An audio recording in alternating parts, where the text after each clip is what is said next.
Hi ಸ್ನೇಹಿತರೆ, ಎಲ್ರಿಗೂ ನಮಸ್ಕಾರ. Welcome back to my YouTube channel. ಎಲ್ಲರೂ ಹೇಗಿದ್ದೀರಾ? ಎಲ್ಲರೂ ಚೆನ್ನಾಗಿದ್ದೀರಾ ಅಂತ ಭಾವಿಸ್ತೀನಿ. ನಾನು ಕೂಡ ಚೆನ್ನಾಗಿದ್ದೀನಿ ಸ್ನೇಹಿತರೆ. ಇವತ್ತು ಬುಧವಾರ ಸಂಜೆ ವಿಡಿಯೋನ ಸ್ಟಾರ್ಟ್ ಮಾಡ್ತಾ ಇದ್ದೀನಿ. ಇವತ್ತು ಈ ವಿಡಿಯೋದಲ್ಲಿ ನಾನು ಕೆಲವೊಂದಷ್ಟು ಸೊಪ್ಪು ತರಕಾರಿಗಳ ಸೀಡ್ಸ್ಗಳನ್ನ ತಂದಿದ್ದೆ, ಅದನ್ನು ಇವತ್ತು ಹಾಕ್ತಾಯಿದ್ದೀನಿ. ಹಾಗಾಗಿ ಯಾವ್ಯಾವ ತರಕಾರಿ ಮತ್ತು ಸೊಪ್ಪಿನ ಸೀಡ್ಸ್ನ ತಂದಿದ್ದೀನಿ ಅಂತ ನಿಮ್ಮ ಜೊತೆಗೆ ಶೇರ್ ಮಾಡ್ತೀನಿ. ಅದಕ್ಕೂ ಮುಂಚೆ ಯಾರೆಲ್ಲ ಹೊಸದಾಗಿ ಚಾನಲ್ ನೋಡ್ತಾ ಇದ್ದೀರೋ ದಯವಿಟ್ಟು ಚಾನಲ್ನ ಸಬ್ಸ್ಕ್ರೈಬ್ ಮಾಡ್ಕೊಳ್ಳಿ. ಹಾಗೆ ಪಕ್ಕದಲ್ಲಿರುವಂಥ ಬೆಲ್ ಬಟನ್ ಪ್ರೆಸ್ ಮಾಡಿದ್ರೆ ನಾನು ಹಾಕುವಂಥ ಎಲ್ಲ ವಿಡಿಯೋಗಳು ಕೂಡ ನಿಮಗೆ ನೋಟಿಫಿಕೇಷನ್ ಬರುತ್ತೆ ಸ್ನೇಹಿತರೆ. ಮತ್ತು ತುಂಬ ಚೆನ್ನಾಗಿ ಸಪೋರ್ಟ್ ಮಾಡ್ತಾಯಿದ್ದೀರಾ, ಥ್ಯಾಂಕ್ ಯು ಸೋ ಮಚ್. ಹಾಗೆ ತುಂಬ ಜನ ಸಬ್ಸ್ಕ್ರೈಬ್ ಮಾಡ್ಕೊಳ್ಳೋದೇ ವಿಡಿಯೋಗಳನ್ನ ನೋಡ್ತಾ ಇದ್ದೀರಾ. ದಯವಿಟ್ಟು ಸಬ್ಸ್ಕ್ರೈಬ್ ಮಾಡಿಕೊಂಡು ವಿಡಿಯೋಗಳನ್ನ ನೋಡಿ. ಯಾಕೆ ಅಂತಂದರೆ ನನಗೂ ಕೂಡ ಹೆಚ್ಚು ವಿಡಿಯೋ ಮಾಡೋದಕ್ಕೆ ಒಂದು ಸ್ವಲ್ಪ ಆಸಕ್ತಿ ಜಾಸ್ತಿ ಬರುತ್ತೆ ಅಂತ ಅಷ್ಟೇ. ಜೊತೆಗೆ ಇನ್ನೊಂದಷ್ಟು ಜನ ಯಾಕೋ ಗೊತ್ತಿಲ್ಲ ಒಂದು ಸ್ವಲ್ಪ ಬೇರೆ ಥರನೇ ಕಮೆಂಟ್ಸು ಹಾಕ್ತಿದ್ದಾರೆ. ಅದು ಯಾಕೋ ಒಂದು ಸ್ವಲ್ಪ ಬೇಜಾರಾಯಿತು ನನಗೆ. ಆದರೂ ಕೂಡ ಅದನ್ನ ಇಗ್ನೋರ್ ಮಾಡ್ತೀನಿ ನಾನು. ಯಾರೋ ಒಂದಿಬ್ಬರು 3 ಜನ 5 ನಿಮಿಷದಲ್ಲಿ ಹೇಳುವಂಥ ವಿಡಿಯೋಗಳನ್ನ ನೀವು 12 ನಿಮಿಷ ತಗೋತೀರಾ, 16 ನಿಮಿಷ ತಗೋತೀರಾ ಅಂತ ನನಗೆ ಕಮೆಂಟ್ ಮಾಡ್ತೀರಾ. ನೀವು ಕೂಡ ನನಗೆ ಕಮೆಂಟ್ ಮಾಡೋ ಬದಲು ನೀವು ಒಂದು ವಿಡಿಯೋ ಮಾಡಿ ಯೂಟ್ಯೂಬ್ಗೆ ಅಪ್ಲೋಡ್ ಮಾಡಿ ಅಂತ ಹೇಳೋದಕ್ಕೆ ಇಷ್ಟಪಡ್ತೀನಿ. ಅಷ್ಟೊಂದೆಲ್ಲ ಆ ಥರ ಕಮೆಂಟ್ಸ್ಗಳನ್ನ ಮಾಡೋಕ್ಕೆ ಹೋಗ್ಬೇಡಿ. ಯಾಕೆಂದರೆ ಒಂದು ವಿಡಿಯೋ ಮಾಡೋದಕ್ಕೆ ಎಷ್ಟು ಕಷ್ಟ ಇರುತ್ತೆ ಅಂತ ಒಬ್ಬ ಯೂಟ್ಯೂಬರ್ಗೆ ಅಷ್ಟೇ ಗೊತ್ತಿರುತ್ತೆ.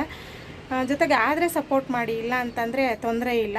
ತುಂಬ ಜನ ಸಪೋರ್ಟ್ ಮಾಡ್ತಿದ್ದಾರೆ, ನನ್ನ ವಿಡಿಯೋಗಳನ್ನ ಇಷ್ಟಪಟ್ಟು ಸಬ್ಸ್ಕ್ರೈಬ್ ಮಾಡ್ಕೋತಾ ಇದ್ದಾರೆ, ಜೊತೆಗೆ ಸಪೋರ್ಟ್ ಮಾಡ್ತಿದ್ದಾರೆ. ನಂಗೆ ಅಷ್ಟೇ ಸಾಕು.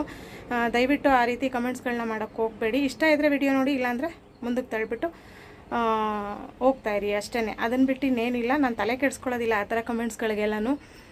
ಯಾಕೆ ಅಂತಂದರೆ ಆ ಥರ ಕಮೆಂಟ್ಸ್ಗಳಿಗೆಲ್ಲ ತಲೆ ಕೆಡಿಸ್ಕೊಂಡ್ರೆ ನಾವು ವಿಡಿಯೋ ಮಾಡೋಕ್ಕಾಗೋದಿಲ್ಲ. ಮತ್ತೆ ಕೇಳ್ಕೊತಾ ಇದ್ದೀನಿ ಸ್ನೇಹಿತರೆ, ಯಾರೆಲ್ಲ ಹೊಸದಾಗಿ ಚಾನಲ್ ನೋಡ್ತಿದ್ರೆ ದಯವಿಟ್ಟು ಚಾನಲ್ನ ಸಬ್ಸ್ಕ್ರೈಬ್ ಮಾಡ್ಕೊಳ್ಳಿ. ಹಾಗೆ ಪಕ್ಕದಲ್ಲಿರುವಂಥ ಬೆಲ್ ಬಟನ್ ಪ್ರೆಸ್ ಮಾಡಿದ್ರೆ ನಾನು ಹಾಕುವಂಥ ಎಲ್ಲ ವಿಡಿಯೋಗಳು ಕೂಡ ನಿಮಗೆ ನೋಟಿಫಿಕೇಷನ್ ಬರುತ್ತೆ. ಬನ್ನಿ, ಇವಾಗ ಯಾವ್ಯಾವ ಥರದ ಸೀಡ್ಸ್ಗಳನ್ನ ತಂದಿದ್ದೀನಿ ಮತ್ತು ಹೆಂಗೆ ಹಾಕ್ತೀನಿ, ಮಣ್ಣು ಹೆಂಗೆ ರೆಡಿ ಮಾಡ್ಕೊಂಡಿದ್ದೀನಿ ಅನ್ನೋದನ್ನು ಕೂಡ ಈಗ ಶೇರ್ ಮಾಡ್ತೀನಿ. ವಿಡಿಯೋನ ಎಂಡ್ ತನಕ ನೋಡಿ ಸಪೋರ್ಟ್ ಮಾಡಿ ಸ್ನೇಹಿತರೆ. ಬನ್ನಿ ತೋರಿಸ್ತೀನಿ. ಒಂದಷ್ಟು ಇದು ಆನ್ಲೈನಿಂದ ತಂದಿರೋದಲ್ಲ, ನಮ್ಮ ರಿಲೇಟಿವ್ಸು ಅವ್ರಿಗೆ ಕೊಟ್ಟಿದ್ರು ಅಂತೇಳಿ ನನಗೆ ಕೊಟ್ಟಿರೋದು. ಹಾಗಾಗಿ ನಾನು ಸೊಪ್ಪು ತರಕಾರಿ ಎಲ್ಲನೂ ಸ್ವಲ್ಪ ಹಾಕಬೇಕು ಅಂತ ಅಂದ್ಕೊಂಡಿದ್ದರಿಂದ ನನಗೆ ಅದು ಫ್ರೀಯಾಗಿ ಸಿಕ್ಕಿದ್ರಿಂದ ಅದನ್ನು ಹಾಕೋಣ ಅಂತ ಅಂದ್ಬಿಟ್ಟು ಇವತ್ತು ಹಂಗೆ ನಿಮ್ಮ ಜೊತೆಗೂ ವಿಡಿಯೋನ ಶೇರ್ ಮಾಡೋಣ ಅನ್ನಿಸ್ತು. ಹಾಗಾಗಿ ವಿಡಿಯೋನ ಸ್ಟಾರ್ಟ್ ಮಾಡ್ತಾಯಿದ್ದೀನಿ. ವಿಡಿಯೋನ ಎಂಡ್ ತನಕ ನೋಡಿ. ಮತ್ತೆ ಕೇಳ್ತಾಯಿದ್ದೀನಿ, ಸಪೋರ್ಟ್ ಮಾಡಿ ಸ್ನೇಹಿತರೆ. ಇಲ್ಲಿ ನೋಡಿ ಸ್ನೇಹಿತರೆ, ಇದಿಷ್ಟು ತರಕಾರಿ ಸೀಡ್ಗಳನ್ನ ಈ ಸಲ ಹಾಕೋಣ ಅಂತ ಟ್ರೈ ಮಾಡ್ತಾಯಿದ್ದೀನಿ. ಫಸ್ಟ್ ಒಂದು ಸಲ ನಾನು ಬೆಂಡೆ ಹಾಕಿದ್ದೆ, ತುಂಬ ಚೆನ್ನಾಗಿ ಬಂದಿತ್ತು. ಅಂದರೆ ಅದು ಮೀಶೋನಲ್ಲಿ ತರಿಸ್ಕೊಂಡಿದ್ದು ನಾನು. ತುಂಬ ಚೆನ್ನಾಗಿ ಒಂದು 2-2.5 kg ಅಷ್ಟು ಕಾಯಿ ಬಂತು. ಹಂಗಾಗಿ ಒಂದು ಸ್ವಲ್ಪ ಈಗೇನು ಹಣ್ಣುಗಳ ಗಿಡಗಳನ್ನು ಹಾಕಿದ್ದೀನಿ ಅದ್ರ ಮಧ್ಯೆನೇ ಸ್ವಲ್ಪ ಸೊಪ್ಪು ತರಕಾರಿ ಈ ಥರನೂ ಬೆಳ್ಕೊಳ್ಳೋಣ ಅಂತ ನನಗೆ ಅಂದ್ಕೊಂಡು ಯೋಚನೆ ಮಾಡ್ತಾಯಿದ್ದೆ. ಅಷ್ಟರಲ್ಲಿ ನಮ್ಮ ರಿಲೇಟಿವು ಮನೇಲೇ ಇದೆ ನನ್ನ ಹತ್ರ ಅಂತ ಹೇಳಿ ಅವರು ನಮಗೆ ಕೊಟ್ಟಿದ್ದು. ಹಂಗಾಗಿ ನನಗೂ ಕೂಡ ಅನುಕೂಲ ಆಯಿತು, ತಗೊಂಡು ಇದನ್ನು ನಾನು ಬಳಸ್ಕೊಳ್ಳೋಣ ಅಂಥೇಳಿ ಒಂದಷ್ಟು ಮೊನ್ನೆ ಎಲ್ಲ ರಿಪಟ್ಟಿಂಗೆಲ್ಲ ಮಾಡಿದೆ. ಆ ಟೈಮಲ್ಲಿ ಒಂದಷ್ಟು ಸೊಪ್ಪು ತರಕಾರಿ ಹಾಕೊಳ್ಳೋದಕ್ಕೂ ಕೂಡ ಮಣ್ಣುಗಳನ್ನು ರೆಡಿ ಮಾಡಿ ಇಟ್ಕೊಂಡಿದ್ದೀನಿ. ಹಂಗಾಗಿ ಇವತ್ತು ತೋರಿಸ್ತಾ ಇದ್ದೀನಿ ಸ್ನೇಹಿತರೆ ನಿಮ್ಗಳಿಗೂ ಯಾವ್ಯಾವ ಸೀಡ್ಸ್ಗಳನ್ನ ತರಿಸಿದ್ದೀನಿ ಅಂದ್ಬಿಟ್ಟು. ಈಗ ಒಂದೊಂದೇ ತೋರಿಸ್ತೀನಿ ನಿಮಗೆ. ಇದು ಪಾಲಕ್ ಸೀಡ್ಸು. ಇದು ನನಗೆ ಲೂಸಲ್ಲಿ ಕೊಟ್ಟಿದ್ದಾರೆ, ಪ್ಯಾಕೆಟ್ ಇಲ್ಲ. ಇದು ಸುಮಾರು ಆಗುತ್ತೆ ಮಾತ್ರ. ಇದೊಂದು 2-3 ಟೈಮ್ಗೆ ಹಾಕ್ಬೋದು ನಾನು. ಅಂದರೆ ನಾನು ಚಿಕ್ಕ ಪಾಟ್ಗಳನ್ನು ರೆಡಿ ಮಾಡ್ಕೊಂಡಿರೋದು. ಹಂಗಾಗಿ ಇದೊಂದು 2-3 ಸಲಕ್ಕಂತೂ ಆಗುತ್ತೆ. ಇಲ್ಲ ದೊಡ್ಡ ಪಾಟ್ಗೆ ಹಾಕಿದ್ರೆ ಒಂದು 2 ಸಲಕ್ಕಾಗುತ್ತೆ. ಮತ್ತು ಇದು ಕಲ್ಲಂಗಡಿ ಇದೆ, ಬ್ಲ್ಯಾಕ್ ಕಲರ್ ಬರುತ್ತೆ ನೋಡು. ಆಲ್ಮೋಸ್ಟ್ ನಾನು ಸುಮಾರು ಗಿಡಗಳನ್ನು ಹಾಕಿ ನಾನು ಸುಮಾರು ಹಣ್ಣನ್ನು ತೆಗೆದಿದ್ದೀನಿ ನನ್ನ ಟೆರೆಸಲ್ಲಿ. ಇದೇ ಸೇಮ್ ಕಲ್ಲಂಗಡಿ. ಈಗ ಒಂದು ಪ್ಯಾಕೆಟ್ ಸಿಕ್ಕಿದೆ, ನೋಡೋಣ ಹಾಕ್ತೀನಿ ಅದನ್ನು ಕೂಡ, ಹೆಂಗೆ ಬರುತ್ತೆ ಏನು ಅಂತ ನೋಡೋಣ. ನೆಕ್ಸ್ಟು ಗುಂಡು ಬದನೆ ಈ ಥರದ್ದು. ಇದನ್ನು ಕೂಡ ಕೆಳಗಡೆ ಹಾಕಿದ್ದೆ ನಾನು, ಮೇಲ್ಗಡೆ ಟೆರೆಸಲ್ಲಿ ಹಾಕಿರಲಿಲ್ಲ, ಕೆಳಗಡೆ ನೆಲಕ್ಕೆ ಹಾಕಿದ್ದೆ. ಸುಮಾರು ಅದು ಒಂದು 5-6 kg ಅಷ್ಟು ಕಾಯಿ ಕೊಡ್ತು. ಮತ್ತು ಹಸು ಎಲ್ಲ ತಿಂದು ಗಿಡ ಹೋಯ್ತದು. ಹಂಗಾಗಿ ಈಗ ಮೇಲ್ಗಡೆನೇ ಹಾಕೋಣ ಅಂತ ಅಂದ್ಬಿಟ್ಟು ಅನ್ಕೋತಾ ಇದ್ದೀನಿ. ಇದು ನೋಡಿ ಹಾಗಲಕಾಯಿ ಸೀಡ್ಸು. ತಳಿ ಚೆನ್ನಾಗಿದೆ ಅಂತ ಅನ್ನಿಸ್ತಿದೆ ನನಗೆ. ಅದು ಪ್ಯಾಕೆಟ್ ಓಪನ್ ಮಾಡಿದ್ದಾರೆ ಅವರು. ಓಪನ್ ಮಾಡಿದೆಯೋ ಇಲ್ವೋ ಗೊತ್ತಿಲ್ಲ, ನೋಡ್ತೀನಿ. ಈಗ ಓಪನ್ ಮಾಡ್ತೀನಿ, ಅದನ್ನು ಕೂಡ ಹಾಕ್ತೀನಿ. ಅದನ್ನು ಬಿಟ್ಟು ಈ ಕಡೆ ನೋಡಿ ಹೀರೆಕಾಯಿದು ಸೀಡ್ಸು ಇದೊಂದಿದೆ, ನೋಡೋಣ. ಇದನ್ನು ಹಾಕ್ತೀನಿ. ಒಂದು 2 ಸೀಡ್ಸ್ ಹಾಕ್ತೀನಿ, ಜಾಸ್ತಿ ಹಾಕೋದಿಲ್ಲ. ಟೊಮೊಟೊ ಟೊಮೊಟೊ ಹಾಕಲ್ಲ. ಟೊಮೊಟೊ ಗಿಡ ಆಲ್ಮೋಸ್ಟ್ ತುಂಬ ಗಿಡಗಳು ಬಂದಿದ್ದಾವೆ ನನ್ನ ಟೆರೆಸಲ್ಲಿ. ಕಿತ್ತಾಕಿಲ್ಲ ಈ ಸಲ, ನೋಡೋಣ ಒಂದಷ್ಟು ಅದರಲ್ಲೂ ಕೂಡ ಹಣ್ಣುಗಳು ತೆಗೆಯೋಣ ಅಂತ ಅಂದ್ಬಿಟ್ಟು ಹಂಗೆ ಬಿಟ್ಟಿದ್ದೀನಿ. ಪ್ರತಿ ಸಲ ಟೊಮೊಟೊ ಗಿಡ ಬಂದಾಗ್ಲೂ ಅದನ್ನು ತೆಗೆದಾಕ್ಬಿಡ್ತಾಯಿದ್ದೆ ನಾನು. ಈ ಸಲ ಬಿಟ್ಟಿದ್ದೀನಿ. ನೋಡೋಣ, ಇರೋ ಗಿಡಗಳೇ ಸಾಕು ಅಂತ ಅನಿಸುತ್ತೆ. ಇದನ್ನು ಹಂಗೆ ಎತ್ತಿಡ್ತೀನಿ. ಕೆಳಗಡೆ ಎಲ್ಲಾದರೂ ಒಂದು ಸ್ವಲ್ಪ ಜಾಗ ನೋಡಿಕೊಂಡು ಇದನ್ನು ಹಾಕ್ತೀನಿ. ಮತ್ತು ಇಲ್ಲಿ ನೋಡಿ ಹಸಿರು ಮೆಣಸಿನ್ಕಾಯಿ ಸೀಡ್ಸು ಕೂಡ ಕೊಟ್ಟಿದ್ದಾರೆ. ನೋಡೋಣ, ಇದನ್ನು ಹಾಕ್ತೀನಿ. ಅಂದರೆ ಕೆಳಗಡೆ ಒಂದೆರಡು ಗಿಡ ಬಂದಿದೆ, ಕಳೆದ ಸಲ ಹಾಕಿದ್ದಿತ್ತು. ಈ ಸಲ ನೋಡೋಣ, ಹಾಕೋಣ ಎಷ್ಟು ಬರುತ್ತೆ ಏನು ಅಂತ ನೋಡಿಕೊಂಡು. ಆದರೆ ಸ್ವಲ್ಪನೇ ಹಾಕ್ತೀನಿ, ಜಾಸ್ತಿ ಹಾಕೋಕ್ಕೆ ಹೋಗೋದಿಲ್ಲ. ಇದು ಬೆಂಡೆ ಆವಾಗಲೇ ತೋರಿಸ್ದೆ. ಇದು ಏನು ಕೀರೆ ಮಡಿ ಸೀಡ್ಸು, ಇದನ್ನು ಹಾಕ್ತೀನಿ. ಇದನ್ನು ಒಂದು ಇದಕ್ಕೆ ಹಾಕ್ಬಿಟ್ರೆ ಅದನ್ನು ನಾನು ಸುಮಾರು ಸಲ ತೆಗಿಬೋದು. ನೋಡೋಣ, ಇದು ಕೀರೆ ಸೊಪ್ಪಿಂದು ಬೀಜ, ಅದನ್ನು ಹಾಕ್ತೀನಿ. ಬೇರೆ ಯಾವುದಾದ್ರೂ ಒಂದು ಚಿಕ್ಕ ಪಾಟಲ್ಲಿ, ಅಂದರೆ ದೊಡ್ಡದಾಗಿರುವಂಥ ಒಂದು ಪಾಟ್ಗೆ ಬಿಟ್ಬಿಡ್ತೀನಿ. ಅದನ್ನು ಒಂದು ಸಲ ಹಾಕ್ಬಿಟ್ರೆ ಸ್ನೇಹಿತರೆ, ಇದು ಕೀರೆ ಮಡಿ ಸೀಡ್ಸ್ನ ನಾವಿಲ್ಲ ಅಂದರೂ ಒಂದು 8-10 ಸಲ ನಾವು ಸೊಪ್ಪನ್ನು ಅದರಲ್ಲಿ ತೊಗೋಬೋದು. ಯಾಕೆಂದರೆ ಕಟ್ ಮಾಡ್ಕೋತಾ ಇರ್ತೀವಿ, ಬರ್ತಾ ಇರುತ್ತೆ ಆ ಥರ. ಬನ್ನಿ ಇವಾಗ ಯಾವ ಥರ ಹಾಕ್ತೀನಿ ಏನು ಎತ್ತ ಅಂತ ನೋಡೋಣ. ಇನ್ನೂ 1-2-3 ಸೊಪ್ಪಿನ ಬೀಜಗಳು ಕೂಡ ಇದ್ದಾವೆ. ಅದು ಆನ್ಲೈನಲ್ಲಿ ಮೀಶೋದಲ್ಲಿ ತರಿಸ್ಕೊಂಡಿದ್ದು. ಮತ್ತು ಗೆಡ್ಡೆಕೋಸು ಸೀಡ್ಸು ಇದೆ, ಮತ್ತು ಇನ್ನೊಂದು ಕೆಂಪು ದಂಟು ಅದು ಕೂಡ ಇದೆ. ಈಗ ಇದಿಷ್ಟು ನೋಡೋಣ, ಸ್ವಲ್ಪನೇ ಹಾಕ್ತೀನಿ. ಹೆಂಗೆ ಬರುತ್ತೆ ಏನು ಅಂತ ನೋಡಿಕೊಂಡು ನೆಕ್ಸ್ಟು ನಾನು ಅದನ್ನು ಕಂಟಿನ್ಯೂ ಮಾಡ್ತೀನಿ. ಇವಾಗ ಇದಿಷ್ಟು ಸೀಡ್ಸ್ಗಳನ್ನು ಹಾಕ್ತೀನಿ. ಬನ್ನಿ ಸ್ನೇಹಿತರೆ ನೋಡುವ. ಈಗ ಇದೆರಡು ಸೀಡ್ಸ್ಗಳನ್ನು ತಗೊಂಡಿದ್ದೀನಿ. ಇದು ಎಲೆಕೋಸು, ಇದು ಬಂದು ಗೆಡ್ಡೆಕೋಸು. ಇದೆರಡನ್ನು ಫಸ್ಟು ಹಾಕ್ತೀನಿ ಬನ್ನಿ. ನೋಡಿ, ಈ ಗ್ರೋ ಬ್ಯಾಗು ಮಣ್ಣು ರೆಡಿ ಮಾಡಿ ಇಟ್ಕೊಂಡಿದ್ದೀನಿ, 2 ಗ್ರೋ ಬ್ಯಾಗಲ್ಲಿ. ಇದೆರಡಕ್ಕೂ ಕೂಡ ಇವಾಗ ನಾನು ಎಲೆಕೋಸು ಮತ್ತು ಗೆಡ್ಡೆಕೋಸನ್ನು ಹಾಕ್ತಾಯಿದ್ದೀನಿ. ಫಸ್ಟು ಸೀಡ್ಸ್ ಹಾಕೋದಕ್ಕೆ ಈ ರೀತಿ ಬೆರಳಲ್ಲೇ ಈ ರೀತಿ ಇದು ಮಾಡ್ಕೊತೀನಿ. ಹಿಂಗೆ ಇದಕ್ಕೆ ಹಾಕ್ತೀನಿ, ನೋಡೋಣ ಹೆಂಗೆ ಬರುತ್ತೆ ಅಂತ. ಇಲ್ಲ ಅಂತಂದರೆ ಫುಲ್ಲಿಂಗ್ ಚೆಲ್ಬಿಟ್ಟು ಅದ್ರ ಮೇಲೆ ಮಣ್ಣು ಹಾಕ್ತೀನಿ. ಈಗ ನೋಡಿ, ಸುಮ್ಮನೆ ಹಿಂಗೆ ಹಾಕ್ತಾಯಿದ್ದೀನಿ. ಹಿಂಗೆ ಬಂದ ಮೇಲೆ ಆಮೇಲೆ ಬೇಕಾದ್ರೆ ತೆಗೆದು ಆ ಕಡೆಗೆ ಈ ಕಡೆಗೆ ಹಾಕೊಳ್ಳೋಣ ಅಂತ ಹಿಂಗೆ ಹಾಕ್ತಾಯಿದ್ದೀನಿ ನೋಡಿ. ಅದು ನಂದು ಹೊಸ ಟ್ರೈಪಾಡ್ ತಂದಿದ್ದೀನಿ. ಅದನ್ನು ಇದು ಮಾಡೋಕ್ಕಾಗ್ತಾಯಿಲ್ಲ, ಏನೂ ಕನೆಕ್ಟ್ ಮಾಡಿಲ್ಲ ಇನ್ನು ನಾನು. ಅದಕ್ಕೆ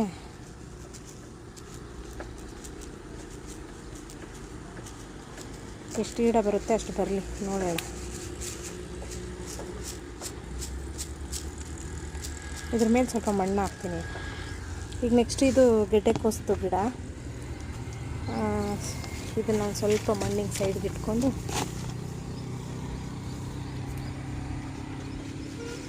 ಒಂಥರ ಸಾಸಿವೆ ಕಾಳು ಇದ್ದಂಗಿದೆ ಸ್ನೇಹಿತರೆ.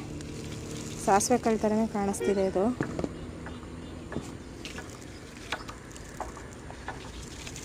ಈಗ ಮುಲ್ಲಿನ ಕರೆಯೋಣ ವಿಡಿಯೋ ಮಾಡೋಕ್ಕೆ ಅಂತಂದರೆ ಅವಳು ಓದ್ಕೊತಾ ಇದ್ದಾಳೆ. ಅವಳಿಗೆ ಎಕ್ಸಾಮ್ಗೆ ನಾವು ಈಗ ಮಣ್ಣೆಲ್ಲ ಮೇಲೆ ಮುಚ್ತಾ ಇದ್ದೀನಿ. ಈ ಕಡೆಗೆ ಸ್ವಲ್ಪ ಹಾಕ್ತೀನಿ.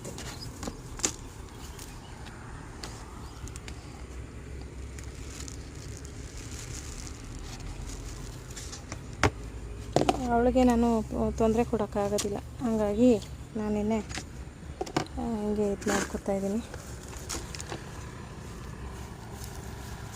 ಆಮೇಲೆ ನೀರು ಹಾಕ್ತೀನಿ. ಎಲ್ಲ ನೋಡಿ ಹಿಂಗೆ ಹರಡಿ ಇಟ್ಟಿದ್ದೀನಿ. ಇವಾಗ ಇಲ್ಲಿಗೆ ಯಾವುದಾದ್ರೂ ಒಂದು ಕಲ್ಲಂಗಡಿ ಸೀಡ್ಸು ಅಥವಾ ಬೇರೆ ಏನಾದರೂ ಹಾಕ್ತೀನಿ. ಯಾಕೆಂದರೆ ಈ ಬಳ್ಳಿನ ಹಿಂಗೆ ಮೇಲೆ ಹಬ್ಸೋದಕ್ಕೆ ಸರಿ ಇರುತ್ತೆ ಅಂದ್ಬಿಟ್ಟು, ಈಗ ಹೆಂಗೂ ಇದು ದ್ರಾಕ್ಷಿ ಬಳ್ಳಿ ಹಬ್ಸೋಕ್ಕೆ ಅಂತಲೇ ನಾನು ಮಾಡಿಸ್ಕೊಂಡಿರೋದು. ಹಾಗಾಗಿ ಇದನ್ನು ಪೂರ್ತಿ ಇಲ್ಲಿಂದ ಕಲ್ಲಂಗಡಿ ಸೀಡ್ಸ್ ಹಾಕ್ತೀನಿ.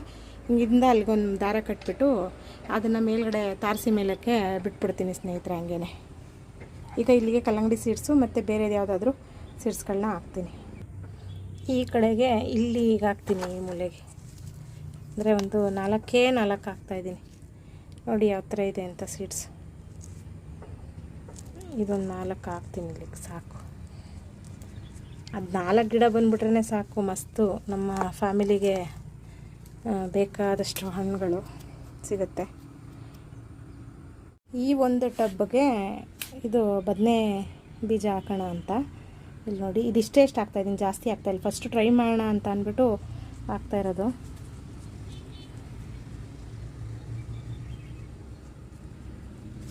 ಫಸ್ಟ್ ಹಾಕಿದ್ದೆ, ತುಂಬ ಚೆನ್ನಾಗಿ ಬಂದಿತ್ತು. ಇದನ್ನು ನೋಡೋಣ ಅಂತ ಅಷ್ಟೇ, ಹೆಂಗೆ ಬರುತ್ತೆ ಏನೋ ನೋಡೋಣ. ಈಗ ಇದ್ರ ಮೇಲೆ ಸ್ವಲ್ಪ ಮಣ್ಣು ಹಾಕ್ತೀನಿ. ಅಂದರೆ ಇದು ಒಂದು 4-5 ದಿನ, ಅಂದರೆ 7-8 ದಿನನಾದರೂ ಬೇಕು ಈ ಸೀಡ್ಸ್ ಎಲ್ಲನೂ ಇದಾಗೋದಕ್ಕೆ. ಈಗ ಸೊಪ್ಪಿನ ಬೀಜಗಳು ಹಾಕ್ತೀನಿ ಬನ್ನಿ. ಕೆಂಪು ದಂಟನ್ನು ಹಾಕ್ತಾಯಿದ್ದೀನಿ ಇದಕ್ಕೆ, ಏಕೆಂದರೆ ಇಲ್ಲೇ ಅದು ಬರಲಿ ಅಂತ. ಅದು ತೆಗಿತಾ ಇರ್ತೀನಿ ಅಲ್ವಾ, ಹಾಗಾಗಿ ಇಲ್ಲಿಗೆ ಹಾಕ್ತಾಯಿದ್ದೀನಿ. ಮಾವಿನ ಗಿಡದ್ದು ಏನು ಬುಡ ಇದೆ ಅದಕ್ಕೆ ಹಾಕ್ತಾಯಿದ್ದೀನಿ ಸ್ನೇಹಿತರೆ. ನೋಡೋಣ ಹೆಂಗೆ ಬರುತ್ತೆ ಅಂತ. ಇದು ಕೆಂಪು ಕಲರ್ ದಂಟು.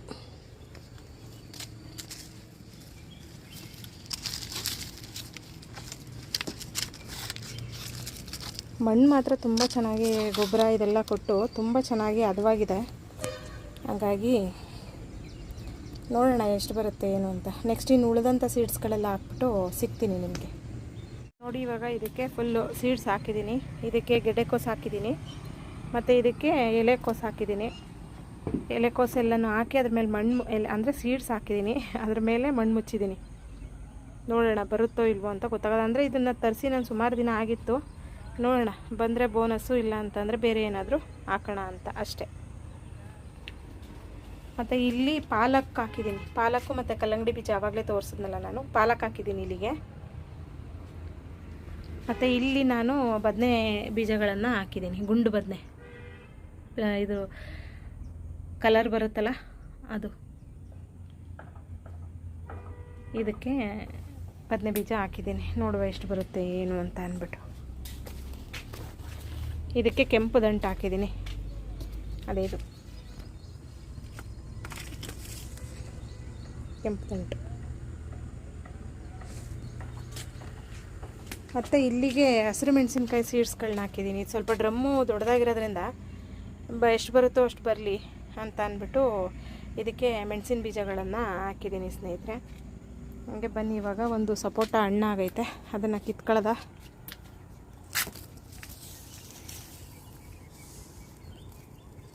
ಮುಟ್ಟಿದ ತಕ್ಷಣ ಬಂದ್ಬಿಡ್ತು. ಇದನ್ನು ನಾಳೆ ಹಾರ್ವೆಸ್ಟ್ ಮಾಡ್ತೀನಿ. ಎಲ್ಲ ಒಂದಷ್ಟು ಸುಮಾರು 1-1.5 kg ಅಷ್ಟು ಸಪೋಟಗಳು ಸಿಗ್ತವೆ ಸ್ನೇಹಿತರೆ.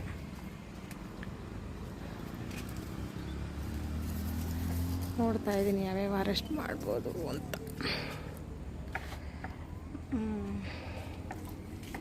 ಇದು ನೋಡಿ, ಇದು ಒಂದು ಹಣ್ಣು ಸಿಕ್ಕಿದೆ. ಈಗ ಇದನ್ನು ತೊಳೆದ್ಬಿಟ್ಟು ತಿನ್ನಬೇಕು. ಇವತ್ತಿನ ಈ ವಿಡಿಯೋನ ಇಲ್ಲಿಗೆ ಎಂಡ್ ಮಾಡ್ತೀನಿ. ಮತ್ತೆ ಕೇಳ್ತಾ ಇದ್ದೀನಿ, ಯಾರೆಲ್ಲ ಹೊಸದಾಗಿ ಚಾನಲ್ ನೋಡ್ತಾ ಇದ್ದೀರಾ ದಯವಿಟ್ಟು ಚಾನಲ್ನ ಸಬ್ಸ್ಕ್ರೈಬ್ ಮಾಡ್ಕೊಳ್ಳಿ. ಹಾಗೆ ಪಕ್ಕದಲ್ಲಿರುವಂಥ ಬೆಲ್ ಬಟನ್ ಪ್ರೆಸ್ ಮಾಡಿದ್ರೆ ನಾನು ಹಾಕುವಂಥ ಎಲ್ಲ ವಿಡಿಯೋಗಳು ಕೂಡ ನಿಮಗೆ ನೋಟಿಫಿಕೇಷನ್ ಬರುತ್ತೆ. ವಿಡಿಯೋ ಇಷ್ಟ ಆದರೆ ಮಾಮೂಲಿ ಲೈಕು, ಶೇರು, ಕಮೆಂಟು ಮಾಡಿ ಅಂತ ಕೇಳಿಕೊಂಡು ಮತ್ತೆ ಹೊಸ ವಿಡಿಯೋದೊಂದಿಗೆ ಸಿಗ್ತೀನಿ. ಅಲ್ಲಿವರೆಗೂ ಎಲ್ರಿಗೂ ನಮಸ್ಕಾರ ಸ್ನೇಹಿತರೆ.